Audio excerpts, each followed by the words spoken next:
Thanks for listening to Back on the Broomstick, and we appreciate everyone who has sent in their questions via email at backonthebroomstick@gmail.com, and also everyone who has given us ratings, reviews, 5 stars, thumbs up, all of them. We appreciate We love everything. you. We love all of you. Thank you, thank you, thank you. So tell a friend, put those stars on there, and keep it up. We appreciate you. Share, share, share. Welcome to Back on the Broomstick, A modern witch's spoken word grimoire, where two witchy friends from way back are reconnecting to their pagan roots after a long period of mundanity. We're rewalking the path of the wise and trying out all the latest spells, rituals, and magical theory in today's witchcraft and pagan practices. So grab your wand and your incense, Your cauldron and your crystals, and join us as we get back on the broomstick. Thank you for listening to Back on the Broomstick. I'm Layla. And I'm Chelle. And today we're going to talk about knot magic. This is a hot topic. Have you seen a lot of stuff on knot magic lately? I have. It seems like everybody is wondering how to do knot magic, what it is, what are some good spells to do with knot magic. And this is a great time of year, Chelle, because I have a little bit of Scottish folklore for you about knots. Ooh, do tell. It's from a book called Stories of Fairies from Scotland by Walter Gregor, and he wrote this in 1883 about some Scottish folklore. And he says that right around Halloween, fairies dance around bonfires and they'll tie beautiful blue ribbons into knots with their left hand and then throw it over their left shoulders. And if any human is unlucky enough to find one of these knots and picks it up, they'll become mesmerized by the beautiful, intricate knot, and then the fairies will be able to come and steal them away, and they'll never be seen again. Ooh, I like that. Right? It just kind of tells you that knot magic has been around for a while in folklore from all sorts of different places. Well, this is something that I think is everybody can do. Everybody can tie a knot. You got string, you've got cord, you've got whatever material to tie in knots. This is definitely something that you don't need any extras for, which is why I love it. And it's also very secret for anybody who's still in the broom closet. Knot magic is something that you can do, and no one will know that you're doing magic. I mean, you could tie your shoelaces. That's something I see all over. They're like, knot magic is so easy. You can do it when you tie your shoelaces. I mean, just like with a lot of things, I think it comes down to what is your intent? What are you trying to put out there? What is your quote unquote spell or prayer? You know, just as you would, say maybe make an incense or make a tea with those intentions, you're tying those knots with those intentions.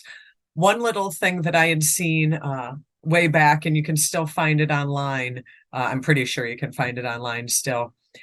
Remember back in our day, Nightmare on Elm Street and Freddy Krueger? Yeah, love those movies this time of year. You know how they had that, 1, 2, Freddy's coming for you. Yeah. Sort of thing, not 1, the spell's begun. Not 2, it'll be true. Not 3, so mote it be. Have you heard that? I have. I think that particular rhyme, that by not have won, the spell's begun one, that one was written by Deborah Harkness, I think for her All Souls trilogy. I think it was also in The Discovery of Witches. And it's a derivative of a common counting rhyming spell. You see it all over the place. Like you said, from the Freddy movies. 1, 2, Freddy's coming for you. So it's pretty common. But this is the one that most people know of. And the reason they're so common is because they're so very, very easy. And our brains love easy. And I think that's probably why I always remembered it, because it reminded me of the Freddy song. But kind of I don't know about other folks, but me personally, knot magic is generally something you're doing in a pinch and on the fly.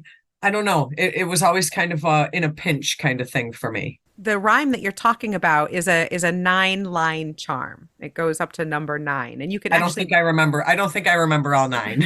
The reason it's a 9-line charm is because it's for something called a witch's ladder, and witch's ladders they go back to Charles Godfrey Leland. He talked about them in some of his earlier books when he was talking about Italian folk witchery, and he had seen it from older articles talking about witches' ladders that had been found in old ladies' attics and stuff like that. Aren't they really similar to maybe the witch version of a rosary? Kind of. A witch's ladder is basically a string with 9 or up to 40 knots, but any magical number that works for you is good. People use 9, again, because it's easy to do with that rhyming charm. Because what you do with a witch's ladder is you take your rope, or string, whatever it is. And as you tie the first knot, you say your charm or you say your binding. And you can even put a parchment with a spell written on it into I think that. when I did stones, You can do little like stones. crystal chips. Yep. So each of those 9 knots, and sometimes they can be tied in a very specific order depending on the type of witch's ladder that you're doing. You can put feathers in it, which are traditional. There's different curses that you can bind into it or blessings you can bind into it.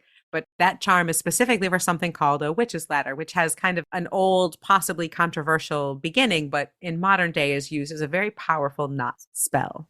Can you do knot magic without it having to be 9 knots? Oh, absolutely. It can be one. Knots are one of those sympathetic magic things. We talk about magic being very like for like. Our brains like things that make sense, and our subconscious and our magical brain in particular likes things that look magical, I guess.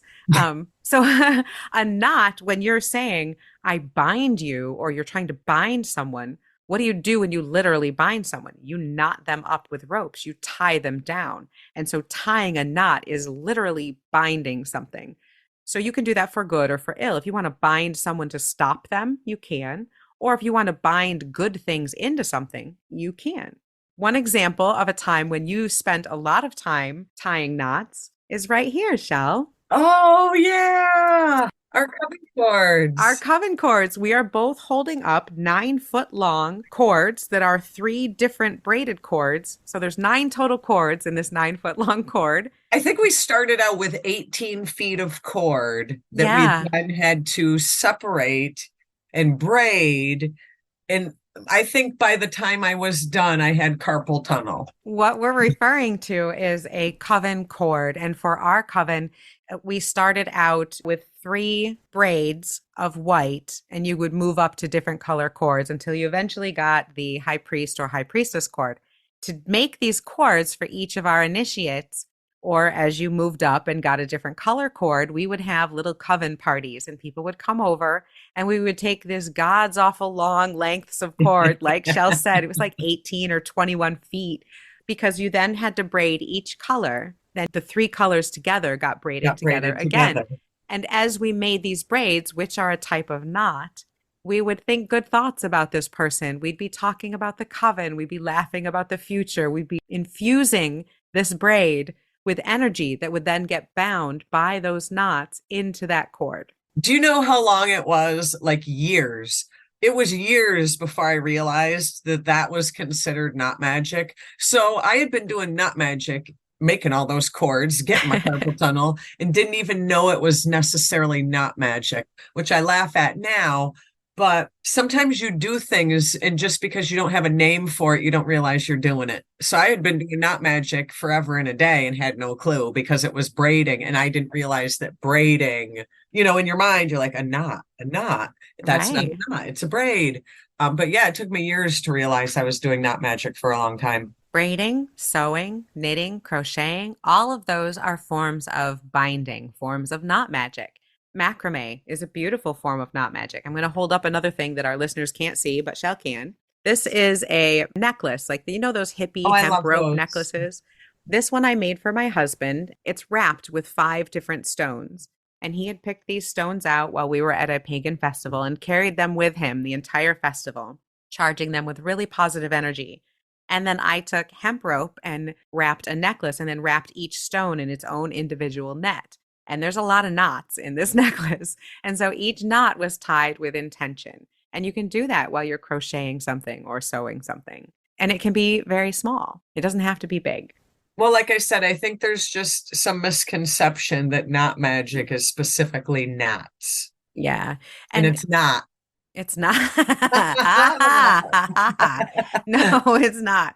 And sometimes it can look like Celtic knots. A Right. beautiful form of knotwork is Celtic knots that you've seen drawn all over everything. I mean, pagan everything has Celtic knotwork in it. I have Celtic knotwork tattoos. Exactly. And those are magical as well. And they can be very meditative, following the lines of those knots or drawing one of those knots in one continuous line where your pen never leaves the paper can be a very powerful meditation. Now, I kind of wanted to get back a little bit to that witch's ladder and how it kind of equates to what some folks, former Christians, current Christians would know is the rosary.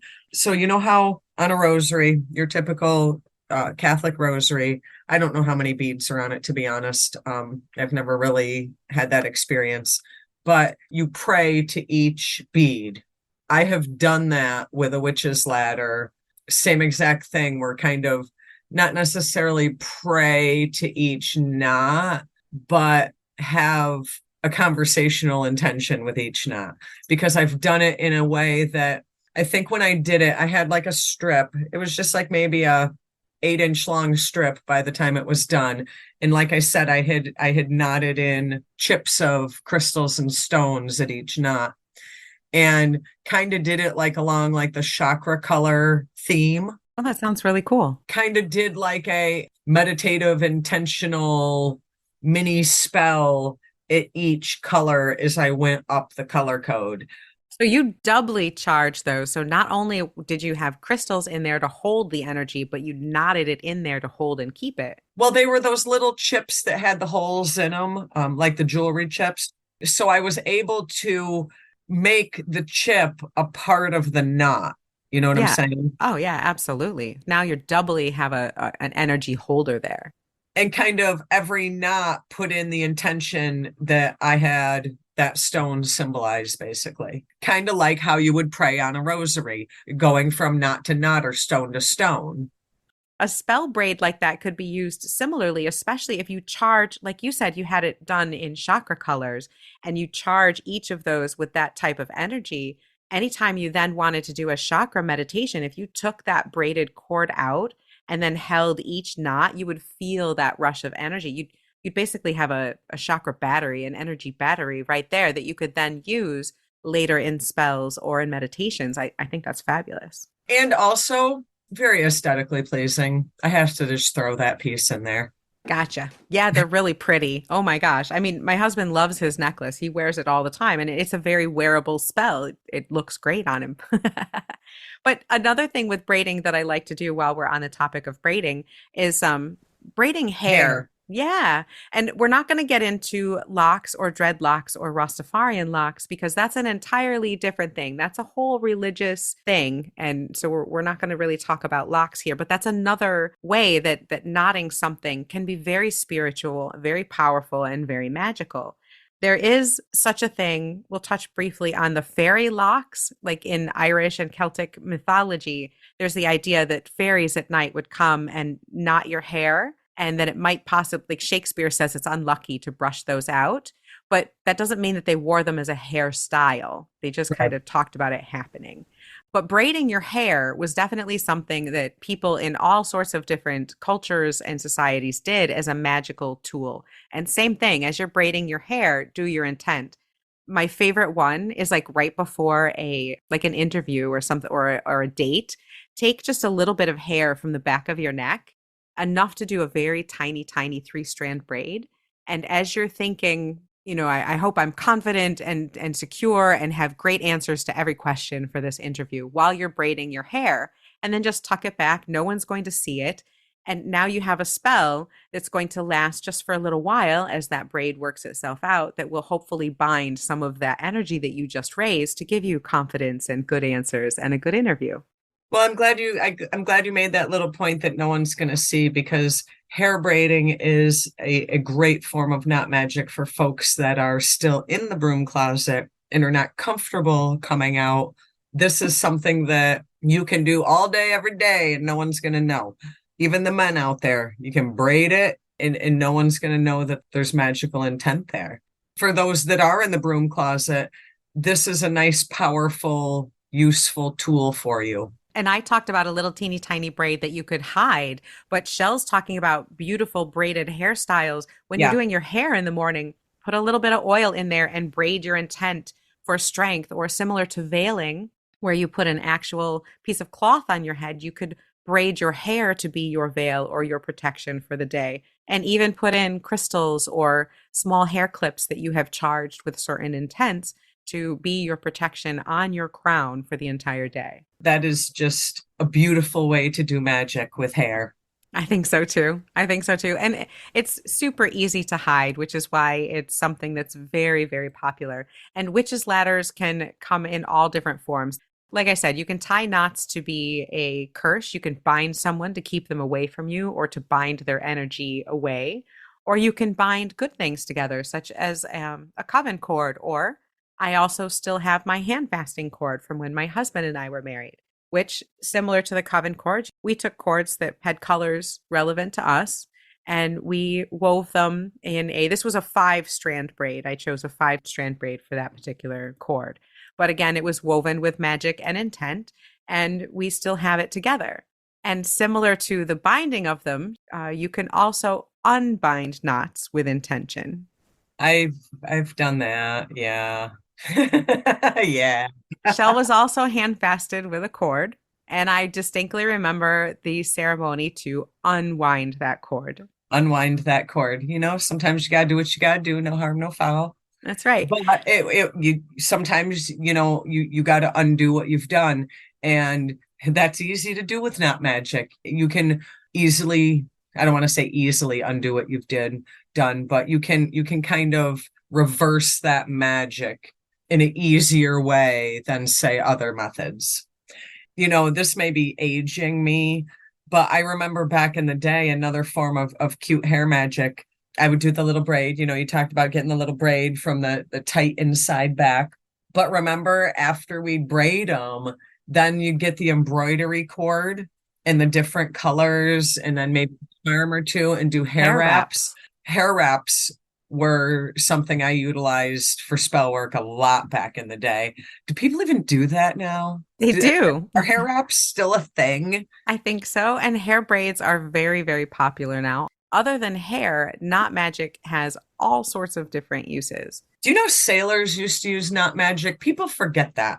Sailors used to use specific knots to kind of get favor with the seas or get favor with the weather.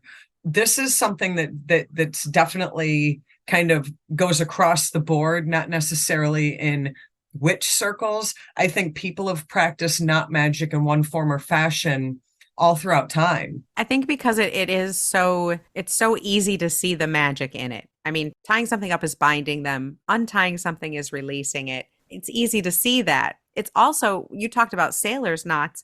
They know so many different types of knots, and some Oh of them yeah. are quite beautiful and intricate. And just looking at a knot can be a very meditative experience. Looking at a Celtic knot or looking at a very elaborately tied knot, you can get kind of lost in following the curves and the lines of a well-tied knot. There's also the story of the Gordian knot that was supposed to be this great mysterious knot that could not be untied. And something about, I think it was Alexander the Great was presented with this Gordian knot that was so mystical and could not be untied by anyone.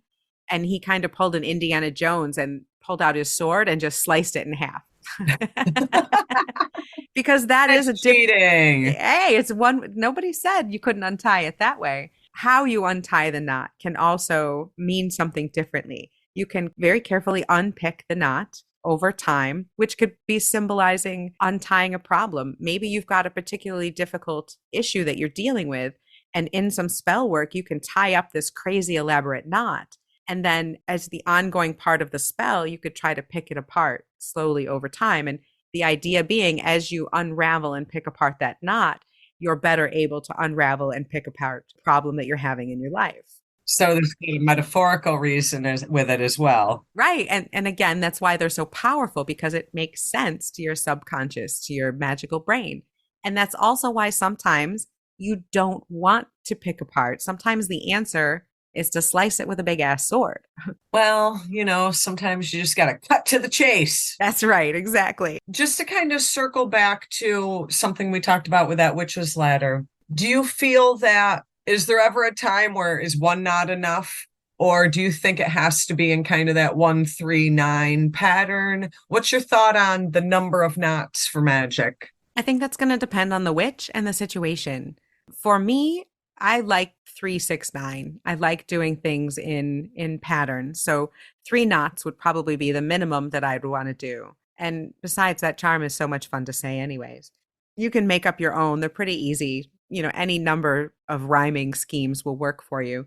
One is certainly fine. You can definitely do a one and done knot. I mean, if you're doing a freezer spell, you want somebody away from you and you just do one quick knot and throw that in there, that'll work just fine. Oh, I got to tell you. Okay. So I got a quick story, Chelle. Okay. I saw a video on one of my witch boards. You ever see on all these different social media where people are like, I found this outside, and all the witches are like, leave it, don't touch that. Yeah, yeah. Well, I saw something where a diver had found it looked like a 2 liter Mountain Dew bottle in a river, which, first of all, people, we're witches. Let's please not litter. Yes, I understand getting rid of a spell, but there's good ways and bad ways. But, anyways, this diver opened up the 2 liter bottle, and inside were what looked like knives bound and knotted with rope. Oh, Yeah, that looks like, oh, yeah. oh, Oh, and he unbound them all. oh. Oh, so That's commitment, dude. right?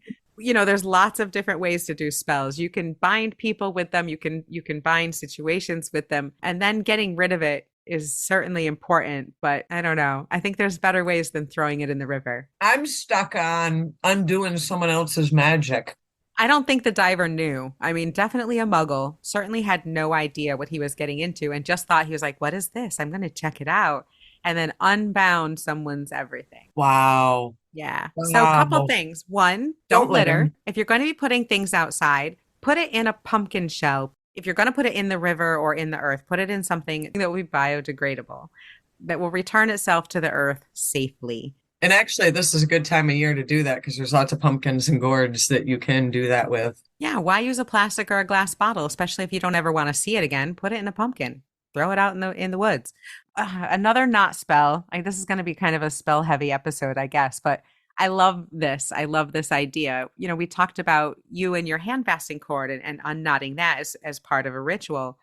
You can also do this pretty easily for any ex-lover, whether you have a hand fasting cord or not, if you have one of their old shirts, especially an old t-shirt. But you can take fabric and turn it into yarn. Like you start a little cut and then you just kind of tear it until it's like yarn thickness and you just keep Really? cutting. Yeah, you can just keep cutting the whole thing. And even a lot of times you can get one long strand of yarn. Oh, wow. If you don't know how to do this, YouTube it. It's pretty easy. But yeah, so make yarn out of the t-shirt. Like I said, YouTube it. It's easy. And as you're making the yarn, think about letting go of everything bad in that relationship. As you're literally destroying this t-shirt, destroy the relationship, let it go. Get out whatever anger you have to. Your faults, their faults, everybody's faults. Get it out while you destroy this t-shirt. Be done. Be done. Then now you have this new thing, this pile of yarn. Cleanse it, consecrate it. Think about the phoenix rising from the ashes. Think about making something new out of the old. Then take your yarn and crochet something. Knit something small. Tie a macrame necklace, tie a cord, just braid it. But while you're making those knots, think about creating something new and beautiful and what you learned from that relationship that you're going to take into your new life without that person. The new you, the lessons you learned, the strengths that you now have as you create this beautiful thing out of this old thing. And then when you're done, you either keep that as a reminder of what you have created or you burn that and release it and let it go. But that is a fabulous way to use knot magic to let go of a relationship. That's actually beautiful. I like that. I like that. Thank you. I made that shit up. It's good, right? It is. It is. Yeah, so you can get very creative with knot magic. It's so simple and so easy to use, and it's so applicable in a lot of different situations. And I think, one thing people get a little caught up with stuff online. Everybody thinks, oh, I got to do it the way they did it on Witch Talk, or I got to do it the way they do it on Instagram. There's a lot of beautiful knots out there. I've looked. They're pretty. I was looking at this one earlier today called the Celtic Button. I want to learn how to do that. But you can do a shoe tie knot, and that is just as effective. You do not need to be doing some crazy Navy SEAL type level knot here. You can just do a simple shoestring knot. Your magic is going to be just as effective. So don't let social media make you think that you've got to go on some knot learning mission. It's a quick, easy way. And again, I'm really actually, instead of knots, I'm really more of a fan of the braids. I do love the braids That's myself. a me thing. Yeah, I like crocheting too. I used to always have that long, long, long hair, so it was easier for me. Now that I've kind of shortened it up a little bit, maybe not so many braids, but I'm definitely partial to the braid magic. I've always liked the knot work of making jewelry and the hair wraps. Like I was always the person doing the hair wraps for You people. were, you were. I like to do the knots. Just like Chelle said, keeping it simple is fine. Do what works for your intuition. If you feel like you need to make a complex knot, like look up a style of knot, learn how to do it, and do that knot specifically, then do that.